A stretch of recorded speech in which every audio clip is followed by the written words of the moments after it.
อันนั้นเขาไปส่วนงานเพื่อนนี่ควายกินเอาควายกินเอารอดตายเขาหมายน่ะกินเหล้าหยังเกาะกินเอารอดตายโอ้กินเหล้ารอดตายอันย่ำจีไปซอยงานคนน่ะแม่นโอ้ภาษาจะมากินเหล้ารอดร่วมรอดตายโอ้เพราะถ้า3 งานต่อกันมันเลยเป็นขากี่และเป็นขาใครไปบ่ได้ไปบ่ได้แม่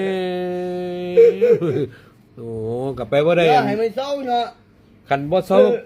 ศร้านี่ลุงก็จะเป็นพิธีกรให้ในงานโอ้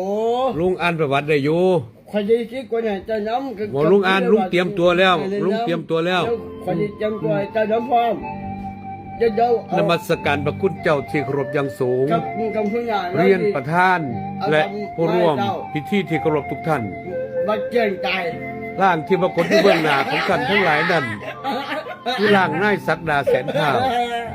ได้ถึงแก่กรรมมือวันที่14และเจ้าภาพได้ตั้งศพบำเพ็ญกุศลเป็นเวลา3 คืน